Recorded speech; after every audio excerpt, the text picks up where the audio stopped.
National Chairman of the All Progressives Congress, APC, Senator Abdullahi Adamu, makes his entrance into this hall.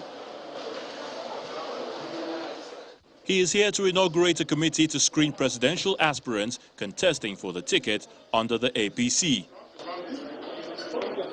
The committee is headed by the former national chairman of the party, Chief Odigie Oyegun. The committee immediately gets down to business and receives various aspirants for screening. Many people will take part in a race. Only one will obtain the crown. By the grace of God, we hope to obtain the crown. And like I said inside there, whoever obtains the crown, if it's me, I expect others to support me. If it's any of them, will support. This house will not be divided against itself. It wasn't too much of an issue. I just answered that, yes, I'm for consensus, and that was it. So there was no big deal about the form, the signing of the paper, or any issue. There's no issue at all with that. I'm not desperate. If it means if the government has identified, if our party has identified the best alternative that will enable us to do well in the general election, I will support it. The national leader of the party, Asiwaju Bola Tinubu, walks into the screening venue to a tumultuous welcome. So far, 7 aspirants have been screened, namely Emeka Wajuba, Nicholas Felix, Uju Ken Ohaneye, Ajayi Borofis, Ken Namani, David Umahi, and Tunde Bakare. Those awaiting screening by Monday night are Asiwaju Bola Tinubu, Ibukule Amosu, and Chibike Amechi.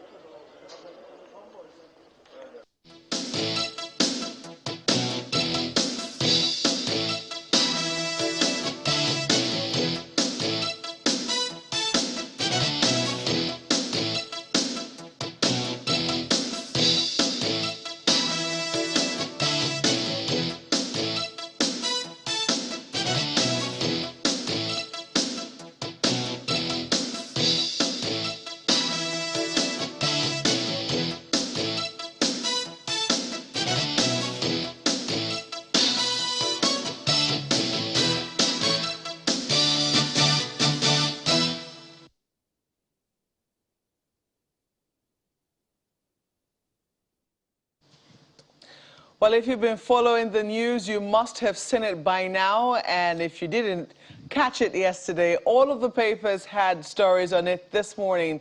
The APC, that's the ruling party, has begun its presidential screening. 12 of them were reportedly screened yesterday, and some of the pictures you saw there captured in that report for you. Well, what are the implications? I mean, what exactly happens? I asked that question earlier in the paper review. And how exactly is the party going to be responding to what happened with the PDP over the weekend? They had their own presidential primaries. We'll also be discussing the aftermath of that with 2 gentlemen here who also happen to be lawmakers. Thank you so much for coming on Sunrise Elite this morning. We have with us Senator Mohammed Abba Aji, who is Professor Yemi Osinbajo's Northeast Campaign Coordinator. He's also a member of the All Progressives Congress. Senator, thank you so much for joining us this morning. Thank you. And of course, Honorable Tajuddin Yusuf is a member of the PDP and has just recently clinched his party's ticket for Kogi West Senatorial District. That's correct, right? Thank you so much for joining us this morning. Thank you, sir. Well, quite a weekend it was. We caught up with you, Honorable Tajuddin Yusuf, over the weekend, and you clearly told us that you were in support of Governor Wike of Rivers State. He didn't get your party's presidential ticket through some intrigues, horse trading, and last-minute, when I say last-minute joker, according to Mr. Kerriga. How is your party handling the rancor that could have come as a result of that? Every politician or aspirant that contests an election should have behind his mind that there are 2 options. You either win or you lose. Yeah, we are not there yet as a nation, but you should join a political party based on your conviction of the ideology and what the party vision for the nation is. So I believe that the primary has been concluded. The party naturally has begun the process of healing and reconciliation. There are emotions and whatever cleavages in politics that you cannot rule out. However, what makes you a leader is your ability, in spite of what certain obvious lapses you have observed, to understand that the general good and the focus of the party. I'm a Christian. And like the scripture I look very well. I say Christ endured the cross because of the glory. It's tired of you. If you look at the bigger picture, you'll be able to swallow whatever ill feelings you have. And I think that's what is ongoing. So, you know, it's one thing for the leaders, because we're already seeing on the front pages this morning visits being made by the presidential candidate of your party. He's going round to all of the other aspirants, perhaps to thank them and also to, you know, bind wounds and, you know, make sure that there is a united front. But we couldn't help but hear the words of the governor when he returned to Rivers State yesterday. So it is one thing for the aspirants to meet themselves and see how they can move on. Does it really affect the feeling of the supporters who perhaps gave their all and still feel quite maybe hard done by, or I don't know how to put it now, but how does it really have an effect on the supporters? Definitely, definitely. The visit would naturally bring some emotions down, and time has a way of healing things like this. The principles that the aspirants, their dominator, their utterances has a way of calming down supporters. It will not be immediate. You can't just have a switch. It's not a switch. The light is on, the light is off. No, it takes a process. And I'm sure the process has begun. And we will. 2019, we had about 17 aspirants in Port Harcourt. And after the primaries, it's gradually Senator Bukola Saraki became the DG of the campaign. That's part of the healing process. Integrate everybody. Everybody have a sense of belonging. That's what is important. Okay, let me come to you, Senator Abba. I'm sure that your party must have been watching very closely what was transpiring over the weekend with the People's Democratic Party. You have to give them kudos that they were able to organize successfully the open secret ballot. Do you think we'll see something like that when your party's presidential primaries comes up this weekend? Indeed. Indeed, we have watched very closely with keen interest.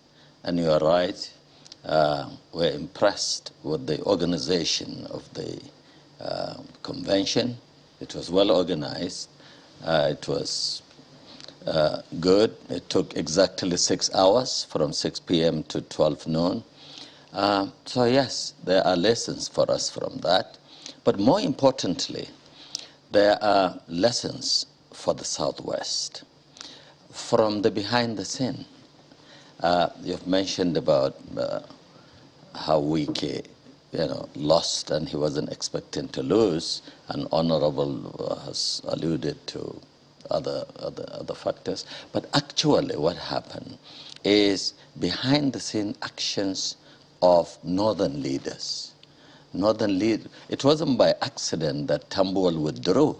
No, Tambuwal was compelled to withdraw by northern leaders working behind the scene. Now, I want the Southwest leaders, particularly the elders and the traditional rulers and the royal fathers of the Southwest, to come to the aid of the Southwest, because now Southwest can face political annihilation because there are 5 people there, or I should say there are 4 other people there. Everybody should come and queue behind Professor Yemi Osinbajo, who is the person that actually has the best chance, easiest to sell, who is already a vice president, who has acted as president, who has impressed everybody, who has reached out to all delegates. I was on the campaign train with him. He didn't just go there to say, vote for me. He engaged the delegates. He will walk down to where they are, face delegate face to face, and engage them in dialogue, encourage them to ask questions about current state of affairs, about what they want to see in his presidency, and he took notes and he answered them. Right. So this endeared him to the delegates. And he has broad-based support. So unless the 4 other contestants of the Southwest are compelled by the custodians of the permanent interests of the Southwest, which is the elders and the leaders and the traditional rulers and so on, to withdraw and support. Otherwise, they can cause annihilation, political annihilation of the Southwest. This is the best chance of the Southwest to produce president. And if they continue the way they are doing, giving him problems from his own sub-region, then we will not see what the North has done. The North has looked at the contestants and they said, Atiku Abubakar was a vice president. So he is automatically in a senior position. So they asked the others to withdraw, and they did. Otherwise, the votes would have been split between the former vice president and Tambuwal, and Wike would have easily made it. It's interesting. I mean, I like the fact you've gone straight to the point. I mean, straight to selling your candidate. But, you know, it's interesting that you give us at least a background view as to what played out. And you should know because, I mean, you are in charge of the Northeast Governors Forum for some time before you resigned to pick up this that you're doing right now. But help us understand the thinking, because it's always been thought that as a gentleman agreement, even within the APC, we don't see as much northern candidates as we see southern candidates, or aspirants rather, in this presidential race. So help us understand the thinking. Is it from that side, the thinking is let everybody throw their hats in the ring. Don't respect that gentlemanly agreement that says once the North has it for this time, let the South at least have the chance? Is the thinking throw it open even from the Northern elders, or let's respect that gentlemanly agreement? Well, you see, you can't run away from this. Nigeria is constituted of over 200 million people. You can't throw important position like presidency to just a random chance, you know, which is why, for example, the PDP has enshrined zoning, although it has never followed it. It has never implemented it properly. The APC, on the other hand, does not even have zoning in its constitution. But both parties, and indeed all parties, all politicians, have moral duty to carry along all parts of this country, which is why you can't have from the same state or from the same zone or from the same region president and vice president. You know, it's this art of carrying along. So PDP has had, what, 16 years? Out of it, only 2 years featured Northern presidency. So it's duty bound on moral grounds, not even by their own constitution, you know, to have a presidential candidate from the North, as they did in the case of in Atiku. Similarly... But they threw it open, actually. Well, you see, throwing it open without amending their constitution, you see. Well, they decided beforehand, saying we're not That's why I said that open. They have never respected it, even in the past. They have never. You know what I find interesting? You were in the PDP. Yeah, you moved to that's the APC. why I know. You are in the PDP, but you seem to disagree with him regarding that zoning arrangement, saying that, well, they've never really respected it. I disagree. 2019, it was zoned to the North in PDP. Nobody from the South contested. There's never the time we don't zone. This is the only time we have not zoned. When you say we have never we zoned, I remember I was part of the 2019 process fully. 2020, this year, time around, we didn't zone because politics is about cleavages and interests. There were those blocks who were able to muzzle the zoning committee not to come to that conclusion. There was an attempt to zone, so it failed. Okay. And I want to really talk about something he said. I don't agree to regionalizing, politics in this manner, that Southwest should come together and talk to themselves. The president is going to be president of Nigeria. Market yourself to Nigerians. You should have the wherewithal to confront anyone running from other zones. What happened in the PDP primaries? Behind the same thing that we're led to, should deliberately be played down. These are the things that bring a lot of this content and this into. But isn't that the reality of what exactly played out? The fact is it reality, but there's something may be in the reality doesn't make it good. We must find a way to build bridges in a manner that people are not into the ethnic cocoon. You do not make me now want to run, and I'll be looking how to manipulate, drive my zone. We must get out of that. Right. We've been there for too long. He has not brought us any good as a nation. So Honorable. deliberately, I feel we should demarcate such approach so that nobody will feel manipulated because of where he comes from. Okay, good point then. We're turning to Lagos in a bit, but you wanted to land on that point. So you talked about PDP being duty-bound, but what is the case of the APC now? APC is similarly duty-bound because we're almost concluding 8 years of President Buhari's administration. He's from the north, so APC is duty-bound to zone the presidency, the 2023 presidency, to the south. Yes. And then in the south, you have to look very closely and see your chances as a party. As a party, the chances of APC is more in the southwest. Look at the last presidential election. The votes that APC earned in the southwest is more than double the votes that APC earned in the southeast and south put together. Okay. So because of this, it is very important.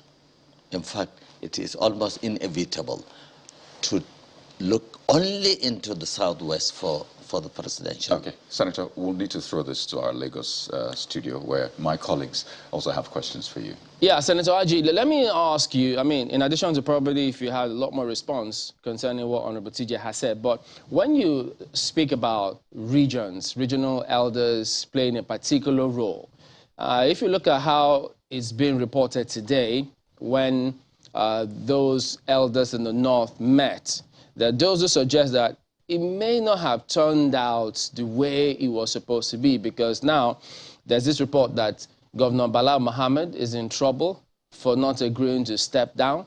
And then the comments of the River State governor when he says, look, he almost scuttled it, because why will the governor of Sokoto State, after having been given his 5 minutes to make whatever point or take whatever decision he was supposed to, didn't announce that he was going to step down? But when he got back to his seat, he was then called back afterwards at the point where he now decided he was going to step down. It means that he might have been thinking about it. He wasn't fully sold on that idea. So on that premise, is it usually foolproof when some of these quote-unquote decisions or the elders meet and ask them to do certain things? Well, these are not easy tasks to do. That's why they are the duties of the elders, the political elders. Leaders normally engage in painstaking tasks. And I agree with you, it wasn't easy to make Tambuwal to withdraw. But it was the task of the northern leaders to avoid political annihilation, because if Tambuwal had not withdrawn, he would have splitted the votes along with Atiku, and this would have given a clear victory to Wike. So looking at it, and inevitably so, from a regional point of view, because politics is about interest, so the northern leaders did what they had to do. And I'm calling on the Southwest leaders to do similarly, so that they come to the aid of the Vice President by asking the 4 other contestants not to cause annihilation of the Southwest, but to support Vice President Osinbajo to emerge. All right, Honorable TJ, now when you say, look, people, aspirants or candidates have to market themselves to the people. Yes, we know it's about interest, but considering again the narrative out there and what the governor of Rivers also said about some South states that betrayed him as well, didn't seem to carry out what had been agreed that it should come from the South. The Southern person should fly the flag. And the decisions also, some of the news behind the scene, how some of those appeared not to, well, at least from what transpired, didn't actually subscribe to that narrative that it needed to come to the South. So one wonders, when you say it's about interest, is it politicians' personal interests or their people's interests? Because they usually tell us it's about what our people want. Thank you, Chamberlain. The truth of the matter is that any war will tell you is about the people's interest, but most times it's about personal interest. Most times it's about personal interest. That is where we are unable to define our purpose adequately. We must come to terms with one reality that until you have a nation, you cannot have ambition. In the chaotic nature of things now, God forbid, if it goes beyond now, none of us will be thinking of being the president. We'll be thinking of how to, get the peace, restore peace in this country. And I pray we don't get there. So our leaders must come to terms with one reality, that you are privileged, you are opportune to be where you are because God's ordained it. If you understand it is God ordained it, and you must understand that you have a responsibility to define the legacy you want to leave behind. Yes, there was an agreement that it should come to South by the governors, but from day one, ab initio, let's not deceive ourselves, we knew those who will not be part of it. We knew those angling for other positions because they feel that if you go this way to get into this. However, in spite and despite those positions by Southern governors, if what happened behind the scene had not happened, Wike had a very, very, very, very good chance of still clinching the ticket. So that is why I'm trying to say we must not begin to over-elevate these regional tendencies. If we get to a point that we over-elevate these regional tendencies, we might not have a country that we could call ours. So rather than by now, how many years of independence? We should be thinking of the Nigerianization in us, not where I come from, the north, south. Yes, politics is local, but what should be local, more important for me, is food on the table, is road, hospital, or what have you, should be the desire and the motivation that will make people propel towards one direction. But if we reduce it to just, what are you holding on to power for? If you hold on to power and you have not benefited your people, there's no letting you can show to your people as a result of you holding on to power. If the other man gets power and give me the basic amenities, I think I'll prefer it rather than overemphasize the regional tendencies. Who is this message for? Who are you advising now? The people or politicians? Because isn't it politicians who take advantage of our fault lines and divide us for their own interests? I'm talking to my colleagues, the politicians. Oh. That's why I'm saying that most time you hear is about the people, but it is a lie. Okay. It's not about the people. And I feel for equity and justice, naturally, power should go to the South. But I am a Democrat. The outcome of any primary election must be respected. That's one thing about democracy. You go and re-strategize and plan for the next time. And if I delve into what my discussion editor is saying, I do not personally feel power should go to the Southwest. I feel that Obasanjo had 8 years. Vice President Obasanjo is having vice president for 8 years. I feel power should go to South, South, or Southeast if we are going to be between South and North. However, the dynamics of politics might not produce that. But we must not deviate from the fact that these are obvious facts that we must keep. So that next time, it helps those regions to renegotiate. Hey, so time this happened, and so this time this happened, we didn't get. So those are the persuasion you take to the table next time you are seeking for such office. Well, Honorable, let me keep that conversation on for just a bit before I come back to Senator. You're saying that we should, as much as possible, de-emphasize those sentiments, in this case, regional sentiments and all of that. But as Chamberlain said, and as the Senator also mentioned, that is our reality now. But going by your own interests, your own position, your thoughts about this matter, your party already zoned to a particular region of the country. So And there is a fence mending process that is on already. So in terms of that, how do we begin to bridge those gaps so that we can begin even from now, before the general elections, to de-emphasize the ethno sentiments that are playing out and speak to the issues that you've outlined now? Because, as you said, food on the table, money in the bank for so many people, those are the issues. But it would seem that those issues haven't played out in all of the processes we've been talking about so far. Because of the multi-ethnic nature of the nation Nigeria, that's why our leaders came up with the idea of zoning. But the essence of zoning is to promote equity, fairness, and justice.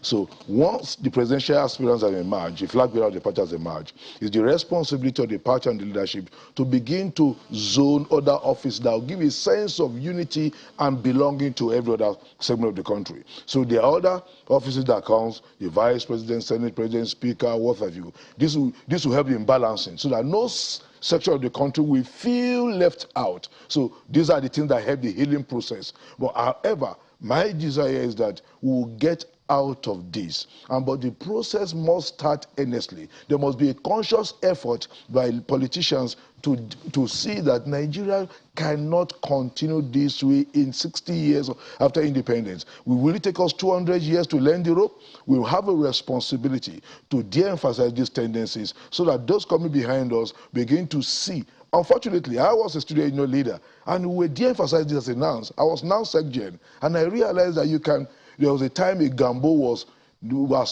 president UNN.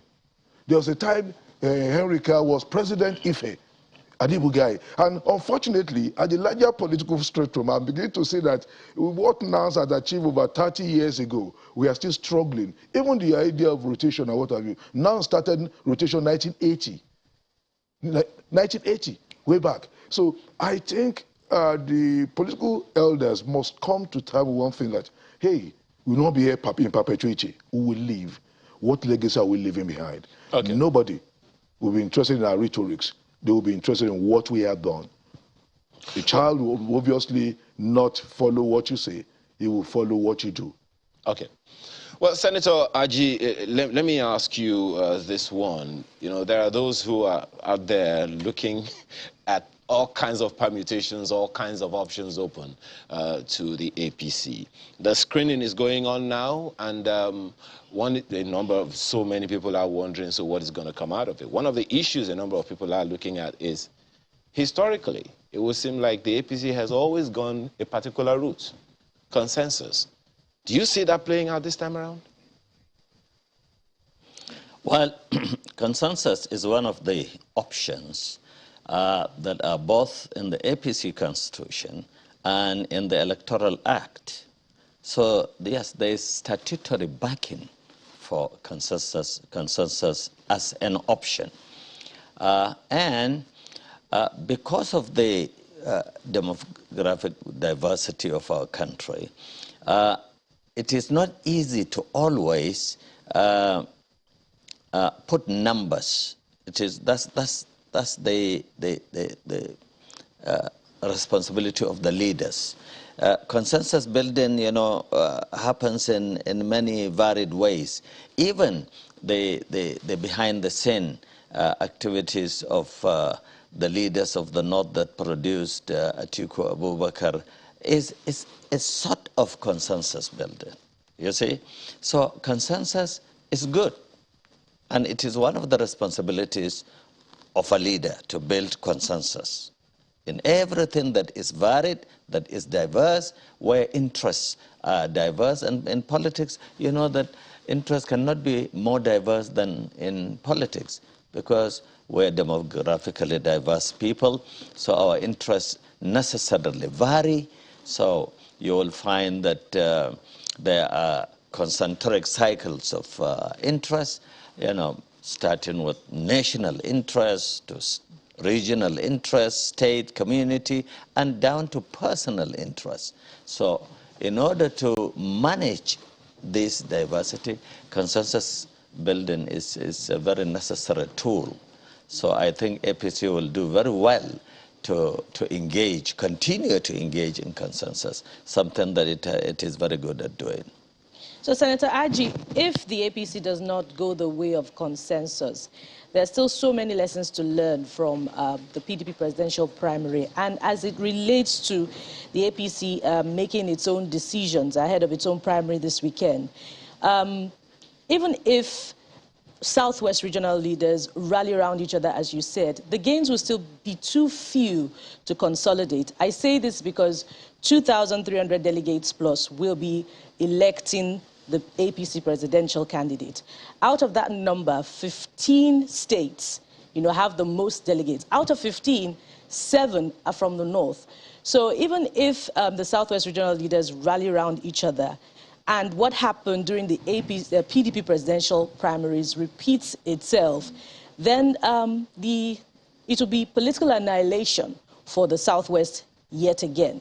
What are your thoughts on this? No, actually, political annihilation of the Southwest can only take place if the 4 other contestants pull down the easiest to sell contestant in the person of Professor Osinbajo. But if they rally behind him, this is a game of numbers. Every vote counts, So the votes of the Southwest, once it is splitted among 5 contestants, the damage is enormous, If you look at other regions, and take it from me, as time goes on, another consensus building will begin to play behind the scene among those northern contestants, and it will not be good even for our country to have both Senator Aji, even if the Southwest unites with its votes, the number of the votes coming from the north would still upturn the votes from the Southwest. That's the point. But you'll respond to this after the break. You'll have time to respond to this after the break. Stay with Sunrise Daily on Channels Television.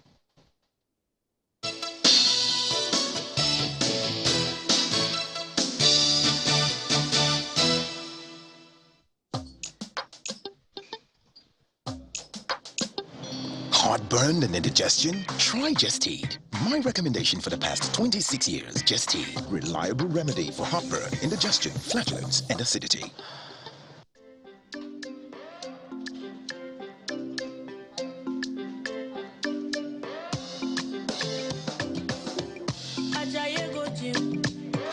You won't go shake your body. Instead, they make it calm down. It a form say sabi. You want to grow 6 packs in a day. I beg you not to pass your power. You want to show yourself,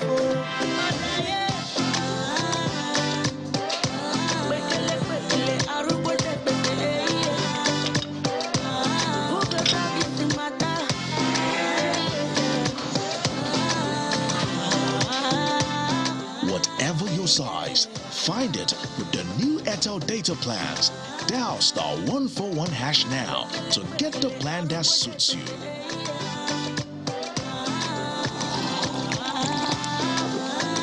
Airtel, the smartphone network.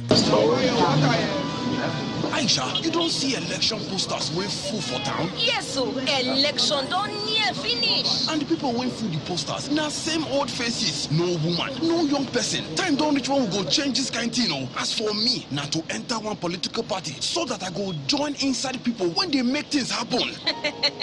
Gaskia, not true. Imagine say woman and youth with sabiness we go chukum out inside government full all these election posters for town. You dey correct. We got to arrange ourselves to lead we country. Yes, so we gas contest inside all the positions where them they vote for. Women and youth get plenty things to contribute to build we country. Play your part so that the life of your coming generations goes sweet weller. Hope, action, and progress for women and youth inside politics. This message now from the Campaign for Hope, Action and Progress for Women and Young People's Inclusion for Politics and Partners. heartburn and indigestion? Try Gestede. My recommendation for the past 26 years, Gestede. Reliable remedy for heartburn, indigestion, flatulence, and acidity. Governor Yusuf Wike disembarks from the aircraft to be welcomed by a queue of umbrella-carrying supporters to shield themselves from the rain.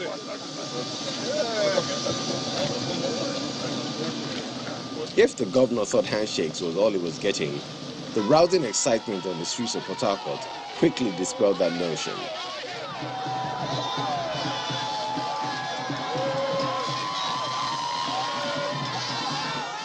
Residents of all ages cheered Governor Wike, touting him a hero for what they say was a gallant fight at the just concluded PDP presidential primary, where former Vice President Atiku Abubakar emerged victorious.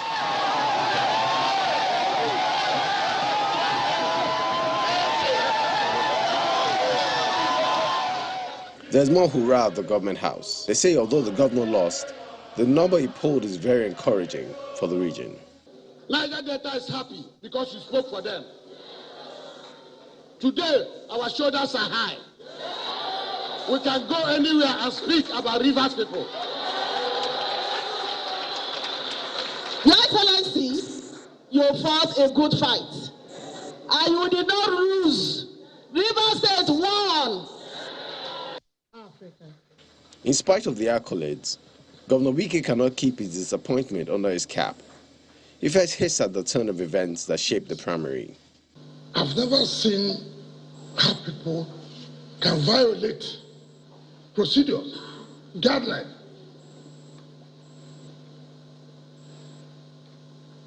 Somebody has spoken.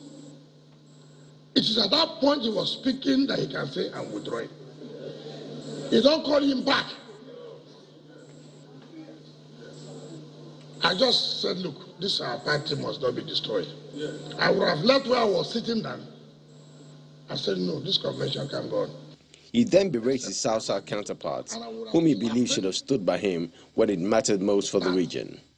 Shame to those who will sell out their own thing. Shame to them. You're a governor. You go to a meeting, agree on something that your people would not take the control. The same people who grant. I've never seen anything like that, man. A governor. And tomorrow is, oh, the South is a minority. You are the one making yourself to be in a minority. And you are complaining of minority.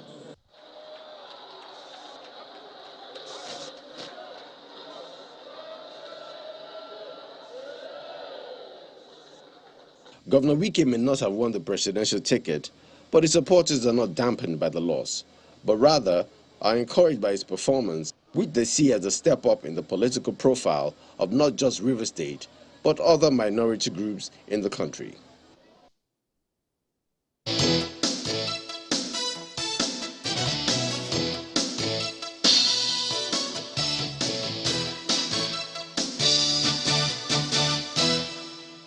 Welcome back to the program. Governor Yusuf Wike there, spitting fire, going over the events of the weekend, the PDP presidential primary to be specific, and we're reviewing those activities and looking ahead, particularly as the APC has started screening. It has screened so far 12 of its presidential aspirants and is set for its own presidential primary and convention this weekend. Our guests are Senator Abba and Honorable Tajuddin Yusuf. Senator Abba, we were talking earlier on. I'd like to put it in proper perspective, perhaps, so that we'll have clarity over what we're talking about.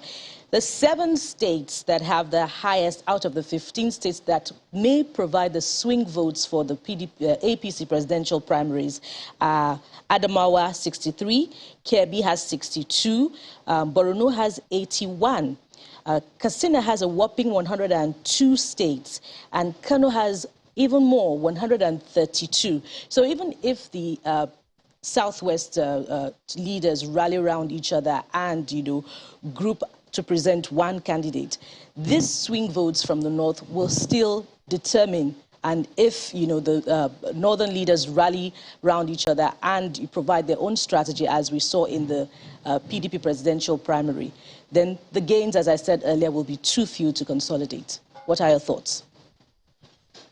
Well, you see, Vice President Yemi Osinbajo has broad-based support, mostly in the states that you have just mentioned.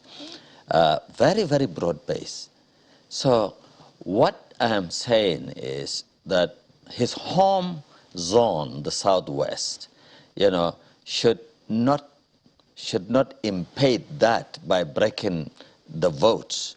You see, these votes are such that they are very sensitive to changes. One vote can make a difference, for example, if you look at the PDP one, God knows if Tambol had not stepped down, certainly the gap that is between the first and the second will not be the same, and Wike would definitely have emerged. But that is taking it to extreme. In the case of Professor Yemi Osinbajo, he has broad-based support. In the North, he has good support. We have no doubt about that, but it is important for his own zone not to break its ranks, but to rally behind him, so that, because the annihilation that I'm talking about is actually zonal, that's of the Southwest, and the others are waiting to scavenge on this annihilation. So, and I'm saying this for a reason. The Southwest leaders, they have called them before, and they held meeting with them before, and they laid two rules. Rule 1 has been followed very well by all contestants, and the rule 1 says, don't run down each other, and they're not running down each other. But rule 2 says, do not allow the presidency to slip out of the Southwest. Now, that is what is in danger now. And who is in danger in it? The 4 other contestants who are, challenging Yemi Osinbajo. I think the Southwest leaders need to converge one more time and do what the Northern leaders have done in the case of PDP. Honorable Tajuddin, I imagine you would want to speak to the same issues, particularly because a member of the PDP had tried to stop your national convention, citing the voting pattern skewed in favor of the North. And he has since spoken again after the PDP presidential primary, saying the outcome is a proof of the reason he tried to stop it in the first place. I do not know the information he has that makes him think that it was squeezed in favor of the North. I'm aware that if the South did what the North did, Southern President Kanye will have won by the delegates available. That was why I was preaching here that we must de-escalate this tendency. The day the South come together to vote in that direction, as per the number of delegates we have today, the Southern President will emerge from PDP. So they do not have that number to swing it. It's just that the South came in independently without a common front to say we are voting for whoever we feel is our choice. At the last minute, the North came from this direction. But I want to really move out of that we should move into now looking at how to rescue this nation from the quagmire we find ourselves. And unfortunately, there are not enough consciousness of those facts. I'm sorry, sir, Distinguished Senator. If you even look at the primaries now, you could see who is prepared to govern. INEC gave us time. INEC had to shift the goalposts for you to have your screening. Within the time INEC gave us, PDP did everything and made the time. Without the extension of INEC, when I see people say they are screening yesterday, we should have done convention by the guideline INEC gave us. So INEC was compelled to give another 1 week so to accommodate the lapses of the ruling party. Nobody is looking at those things. All right, Senator, before you respond, in addition to what you may want to say to that, just let me add this to that. Is your party jittery about the emergence of Atiku Abubakar in terms of who can match him up, given what is playing out, and particularly, or more so, what Honorable TJ had referenced? Not jittery as such, but certainly requiring strategic thinking. And yes, here's the strategic thinking. Atiku Abubakar is a politician of some repute, certainly. In the last election, if you remember, there were only 2 million votes between us and the PDP. We won by just 2 million votes. So now looking at general election, you know, the Southwest and the North Alliance will fortify the APC in the general election. But if, for example, the APC comes up with the South-South or Southeast presidential candidate, it will be very, very easy win for the PDP, you know. So the numbers, because politics is a game of numbers, you know, the Southwest cannot be ignored in this equation at all. And the North and the Southwest working together with Osinbajo as president and a Northern Muslim vice president will be the only challenge and you know, that can defeat Atiku Abubakar. Senator Abaji, just one more thing from me. You spoke to the consensus issue the other time, and you know that in the laws that talked about the consensus, there are certain conditions. All contestants have to write in there. They have to write that they agree that it should go in a particular way.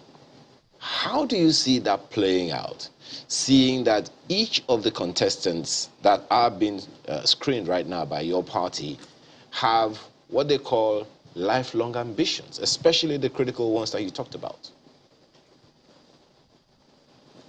Well, yeah, you're right. You're referring to the Electoral Act. Actually, the Electoral Act goes even a little more than, it lays two rules, both in writing. One is contestant has to withdraw in writing, and the second is contestant has to accept the consensus candidate in writing, you see. So yes, that's a tall order, and you're right. It's almost too late in the day because contestants have built support systems, they have expended energy and resources. Maybe consensus should have been engaged in much earlier than now, but still it's not too late. Consensus itself is constituted of layers. It doesn't mean, you know, all of you agree, live for this, you know. Consensus also, the most important, especially at this stage of consensus building, is the governors. The governors are the most important. The president can speak to the governors, and the governors and the presidents can agree about a candidate.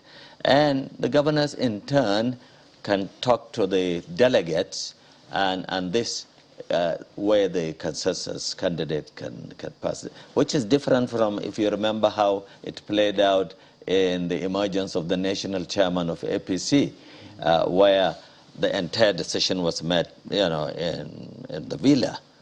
Now, this time it's too late for that. And it looks like the stakes are higher this time with the presidential slot. Indeed. Just to put this out there, Senator Abba, you keep saying there are 4 other aspirants in the Southwest, but there are actually 7 of them in total, so we don't disenfranchise them. So, I mean, 6 others aside your candidate, just to put it out there. So it doesn't look like we're disenfranchising others. But you know what, speak to this, Senator Abba. I'll come to Honorable in a moment.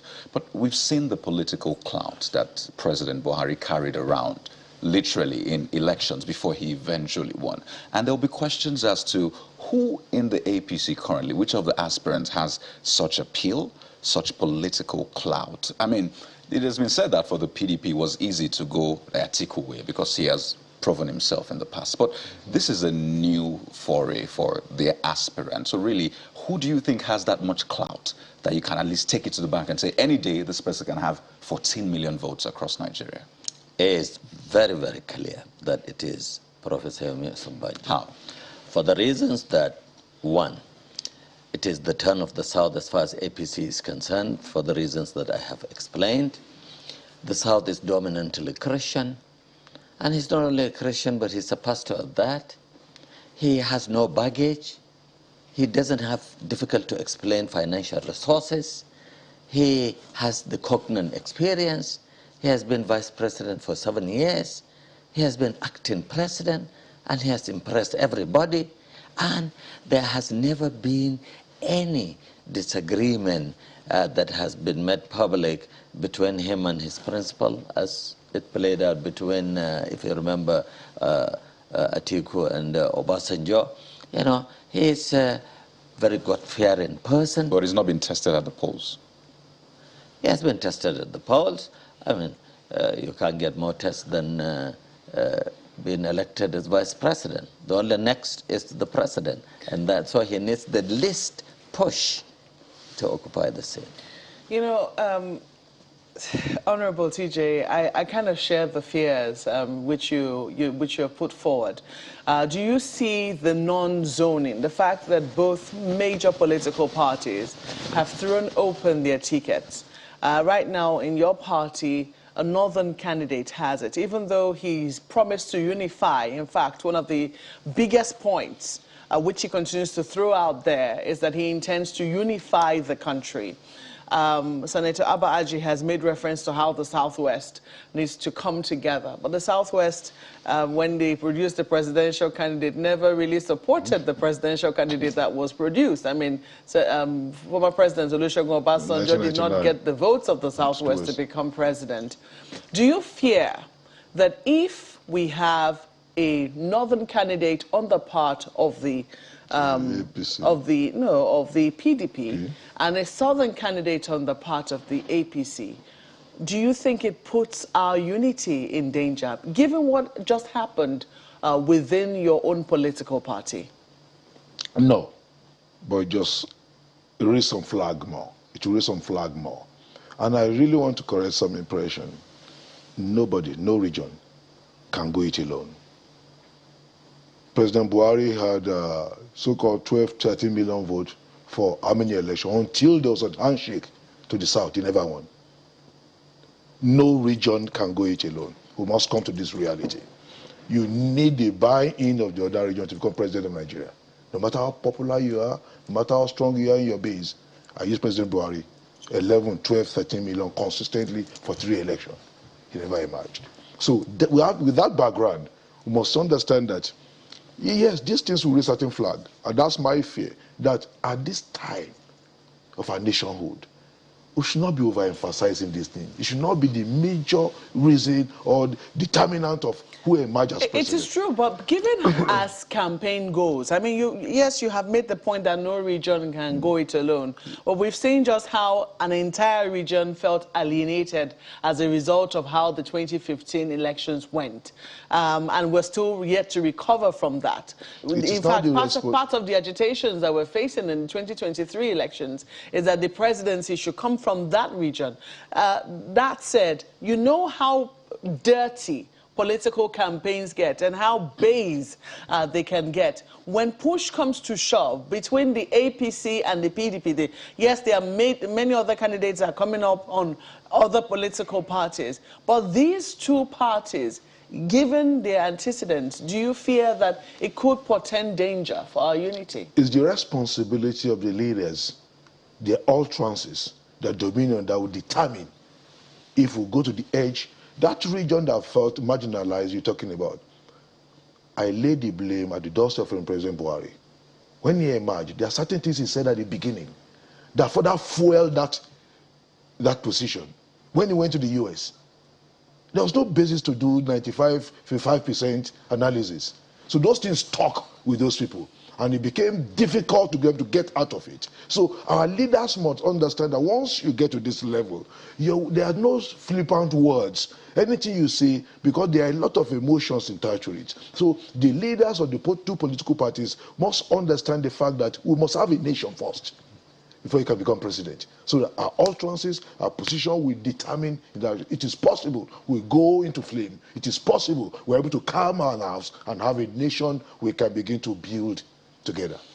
Senator Abba, what are your thoughts on that? Have you thought it through, especially now that both candidates? We don't know how the APC is going to swing with this, but given the fact that it's also thrown its ticket open, and you have contenders from every region, do you fear that this unity could truly become very fragile post 2023? Well, you see, we are a very demographically diverse country, and what ensures our democracy is not just the provisions of the Constitution, but it is the acknowledgement of this diversity and the mutual suspicion of each other that we have, Going back to what the Honorable has pointed out about what President Buhari had said in America, President Buhari simply said, yes, those who voted for me will get more. Yeah. When you seek and secure votes and get elected, you have engaged in a social contract. You have made promises, and based on these promises, the voters elected you. So there's a social contract between you. And this social contract is more morally enforceable in areas where you are, elected, and you've met the requirements, the constitutional requirements of being elected. So I don't see anything wrong with the statements that President Buhari has made. And back to the Southeast again, the Southeast has engaged itself in just demanding presidency. You don't get presidency by demanding for it. You get it by negotiating, by engaging. If you remember, Abiola, SDP presidential candidate, defeated the NRC in Kano State, his own home state. How? Because of the level of engagement that Abiola had with the Kano electorates. He didn't just sit back and say, I demand that you give me. I feel that I'm excluded. And the Southeast has to change its tactics. It has to play ball. It has to appeal to people. You don't just be engaged in hate statements and demands. That's very childish, I think we have an opportunity here, and I think what's quite instructive is that, the utterances of political leaders and leaders generally would go a long way in either tipping us over or ensuring that we're stronger as a nation. You, for example, by the way, today the screening continues and your candidates will be screened today. Yeah. The Senate president will be screened. Now, what I find interesting is you are from the Northeast, where the Senate president is from, just a neighboring Yobe state. You are from Borno State. Now, the vice president is from Southeast, and you from the Northeast. Southwest, rather. Forgive me, there's been so much Southeast, I said Southeast. And you are supporting a candidate that is from the Southwest. You're not even, in quote, supporting a candidate from your region. So I find the dynamics quite interesting. So why go for a candidate from the Southwest rather than support a candidate from your region? And I think it's an important point to perhaps make to push this conversation of unity forward. It's not about me alone, you see. There is the majority of us in the North think that there's something called fairness, And this fairness is an ingredient which, if you allow to escape from the political equation, you will not even have peace in Nigeria. Equity and fairness demand that you do this thing turn by turn. We are about to complete 8 years of a northern presidency. So it is a moral requirement that it goes to the south. And the majority of us, not just me, believe that this is the way to go about it. So we believe that this time, anybody who goes and purchases the form, and yes, some of them did, and one of them from my own region, sub-region, but you see, just because he has bought it doesn't make it right. It doesn't make it right at all.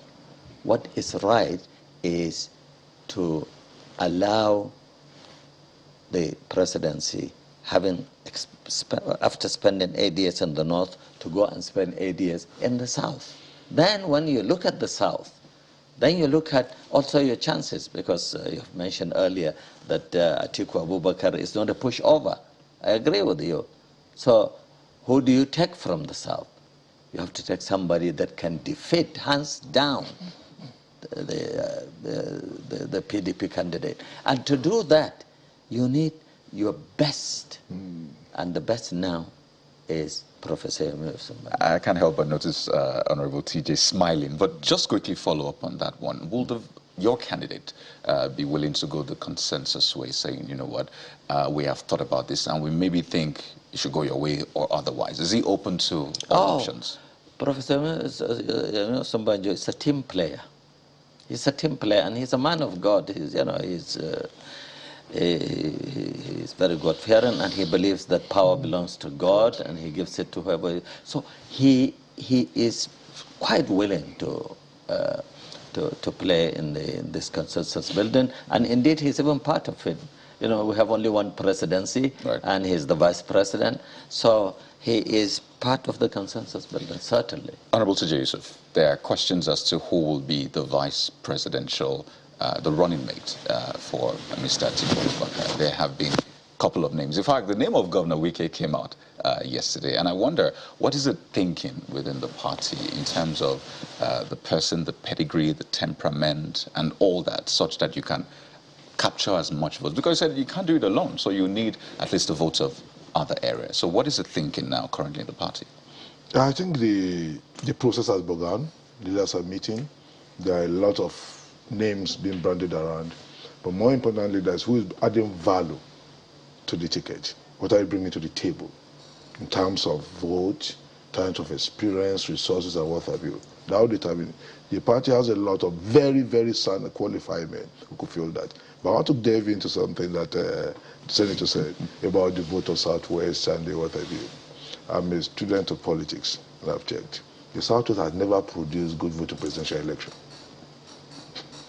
Go and check the records.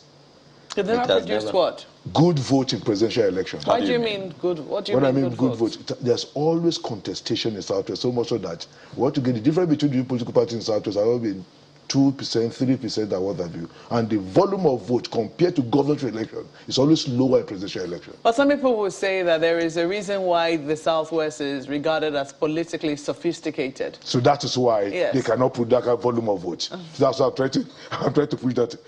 I've gone and checked the last 6 elections. Southwest has never. In fact, South produced more vote than Southwest. So as per the number of voters in Southwest is higher than South. But turnout to election. So go and check, sir. Yeah. So now, go and check. I have the numbers. Not for the APC, you said? Not for the APC. South APC presidential votes were less than 500,000. Yeah. You know, the Southeast was just 1 million. Okay. But the Southwest is almost 3 million. So, you know, the numbers are very important. Compared to what so if you add the Southeast and the South. And multiply by 2, still it's less than what Southwest gave to APC. Yeah, but what I'm trying to say is that check the volume. Well, I thought you were talking, I didn't realize it was referring to volume. I thought he was talking more about the margin. No, he was talking about the volume. I talk about the margin too. I talk about the margin, I talk about the volume. And the margin is always between 3-4%. There has never been a time in the South, apart from the UPN time. There's not been a time in Southwest to get anybody winning Southwest. But That's 70. A party having a landslide compared to the other party. No, it's about 2, 3, 4%. That is a pattern that is emerging, because some people will say that as our processes become more transparent, we should be seeing a stronger contestation, you know, amongst the parties. No longer the reign of the godfathers or, you know, or vote manipulation, etc. I'm saying this, I mean, to kind of, I mean, correct an impression that you have a bubble. When people say we'll have votes here, they go Kano, that puts 2 million for one aspirant and 80,000 for the other. That's unimaginable anywhere in Nigeria. That's what I'm trying to correct. So, do you even think it is imaginable in this 2023 elections? I mean, given what we're already seeing happening in Kano, with the emergence of the NNPP. Kano is presently, naturally, Kano has always been like that. I grew up in Kano a bit. Kano is, to me, the radical center of the north. You cannot cage Kano unnecessarily. You find yourself in trouble. So ANPP is a strong, very, very strong party in Kano right now. So the election might be a 3-horse race or a 2-horse race. It might be APC, ANPP. PDP might be the weaker. I'm for PDP. It's interesting to say that anyway. Yeah, as it is today in Kano. So I am just trying to emphasize this fact that as a nation, we must come to terms with reality. No nation come to that level of development and stability going the way we are going. We must deliberately change our approach if we want to get a different result. Well, gentlemen, I think it's a fine place to leave it. It's been quite an interesting conversation, politics-wise, and even talking about the unity of Nigeria. I would like to thank you so much, Senator Mohammed Abba, who's Professor Yemi Osinbajo's Northeast Campaign Coordinator. He's also been a former Executive Secretary, Northeast Governors Forum, as well as other caps he's worn, as well as Honorable Tajuddin Yusuf, a member of the PDP. I'm not prophesying, am I? A member of the PDP. Okay, that's the wrong prophecy. And current member of the National Assembly is vying for a Senate seat. Thank you so much, gentlemen, for your time. Thank you, sir. I thought you said the handshake. You don't see that often. Well, that's it on this segment of the program. But we're back with another side to this conversation. Remember the talk about the third force? It actually concerns the PDP and the APC as well, but in another party. So please stay with us.